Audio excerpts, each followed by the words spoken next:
Solve किए जिसमें number of year था 5 मीन्स ऑड ईयर था, जैसे 5, 7, 9। तो वो क्वेश्चन में सेंटर ईयर लेना बहुत इजी था, हम लोग तुरंत डेविएशन कैलकुलेट कर लिए थे। बट अगर एग्जाम में आ गया 6 साल, 8 साल या 10 साल, जैसे देखो 1, 2, 3, 4, 5, 6, 6 साल है, तो अब इसमें सेंटर कौन सा होगा? साफ बात है 2006 और 7 के जो बीच में होगा, यानी 2006 और 7 के जो बीच होगा वही सेंटर होगा, क्योंकि तुम 6 भी नहीं बोल सकता, 7 भी नहीं बोल सकता, दोनों के बीच। तो दोनों के बीच में हम सेंटर पता है क्या लेंगे? 2006.5, ये होगा मेरा इस बार सेंटर, ठीक है, क्योंकि 6 और 7 के जो बीच का होगा, तो 6 और 7 के बीच में क्या हुआ? 2006.5। चलो इस बार ये है डेविएशन, निकालते हैं x, ठीक है, डेविएशन। चलो 2006, तो पहले इसको घटाएंगे, 2004 माइनस 2006, तो ये क्या आ जाएगा? -2.5। 2005 माइनस 2006, तो -1.5। 2006 माइनस 2006.5 माइनस 0.5। अब क्या करोगे तो प्लस में आएगा। चलो अब इसको इससे करो तो प्लस 0.5, फिर इसको इससे करो प्लस 1.5, इसको इससे करो प्लस 2.5। मतलब ना ऐसे इसको समझ जाओ, जो डेविएशन ऊपर होगा वही डेविएशन नीचे भी होगा। इसको तुम लोग याद भी कर सकते हैं ऐसे। 6 साल था तो क्या क्या निकला? 2.5, 1.5, 0.5, वही नीचे प्लस। मान लो अगर 8 साल रहता तो ऊपर से एक बढ़ा और नीचे भी एक बढ़ेगा, ऊपर एक बढ़ेगा 3.5, नीचे भी एक बढ़ जाएगा 3.5। लेकिन ये ईयर जनरली एक एक का डिफरेंस है, तुम लोग हर बार घटा के एग्जाम में निकालना ज़्यादा अच्छा रहेगा। 2006.5 में से 4 घटाया, तो ऐसे समझो ना, 6 में से 4 घटाया 2 आया ना 2.5, 5 में से 6 घटाया 1 आया ना 1.5, 6 में से 6 घटाया मतलब 0.5, 7 में से 6 घटाया 0.5, 8 में से 6 घटाया 1.5, ये 2.5। रुक जाओ 1 मिनट, 6 और 4। अब यहाँ से क्या करना, थोड़ा सा ध्यान से सुनो। डेविएशन मतलब जो ऊपर रहेगा उसी को ऐसे लेना है। तो यहां पर हम लोग का डेविएशन पता है कैसे चला है? ऐसे चल रहा है, डेविएशन ऐसे चलने लगता है।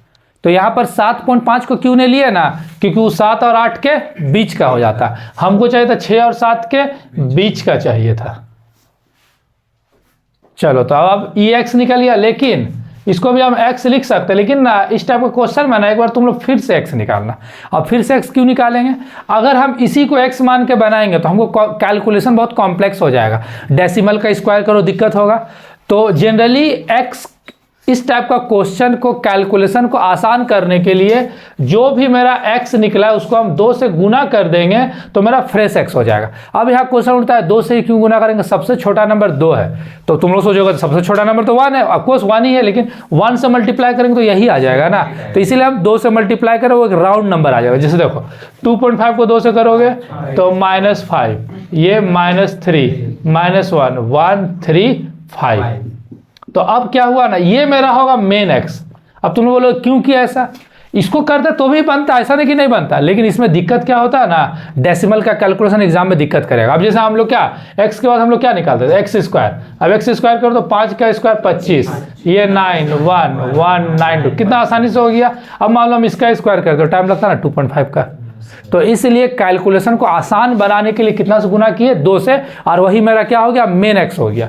अब अगला कॉलम हम लोग क्या बनता है? एक्स वाई बनता है, तो एक्स वाई लिख लेते हैं। तो देखो ये y और ये x, तो इंटू करो तो पहला आ गया -535, फिर 110 को 3 से करो -330, 114 को 1 से किए -114, 112 को फिर 1 से किए 112, 115 को 3 से किए तो ये आ गया 345, ठीक है। फिर 113 को हम लोग 5 से करते हैं तो ये आ जाएगा 565। अब लास्ट कॉलम जैसे अभी बनाए थे, इससे पहले का क्वेश्चन ट्रेंड का फॉर्मूला सेम होगा, a + bx + y ना, ठीक है। नहीं ये ट्रेंड है ना, ट्रेंड में वही सेम होगा a + bx, इससे पहले भी यही लिखा है। अब सेम यहाँ पर हम लोग कैलकुलेट करेंगे, ठीक है। तो कौन कौन कैलकुलेट करना? नंबर ऑफ ईयर इस बार 6 हो गया, पहले y कैलकुलेट करना, फिर एक्स स्क्वायर को कैलकुलेट करना, और फिर एक्स वाई को कैलकुलेट करना। फिर ट्रेंड का फॉर्मूला, ट्रेंड फॉर्मूला होगा a + bx, फिर a का same formula summation y by n, और b का formula summation x y by summation x square. Mute कर दो इसको। चलो अब देखो फाइनली नंबर ऑफ ईयर 6 हो गया, y जोड़ दिए 671, एक्स स्क्वायर जोड़ दिए 70, एक्स वाई जोड़ दिए 43, ए निकाल दिए summation y y n, same formula. तो ए आ रहा है 111.83, अप्रोक्स मत करना, डेसिमल में ही रहने देना। बी आ गया, पी का formula x y by x square, तो 43/70 यानी 0.61। तो अब ट्रेंड देखो, ट्रेंड का फॉर्मूला सेम है, तो ए का वैल्यू लिख दिए प्लस बी इंटू पहला एक्स कितना था -5। ट्रेंड का थोड़ा सा कैलकुलेशन क्या है कि थोड़ा बढ़ जाता है।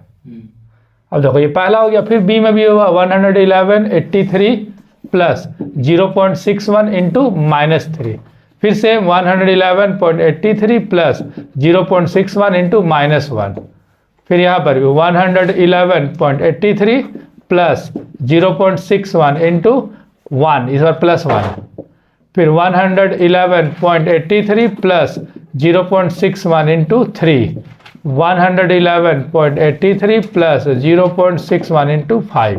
तो देखो सेम यहाँ पर भी देखो चीज़ तुम लोग ए और बी हर बार देखो सेम है, ए का वही सेम है और एक्स कहाँ से लिया है, देखो एक्स यहाँ से 531,135। फिर इसको कैलकुलेट कर लेंगे, फिर इसको जब हम लोग ऐड करेंगे ना तो ये भी सेम आएगा, जो यहाँ पर आया था 671 ये वही आएगा। हाँ म्यूट करो, म्यूट।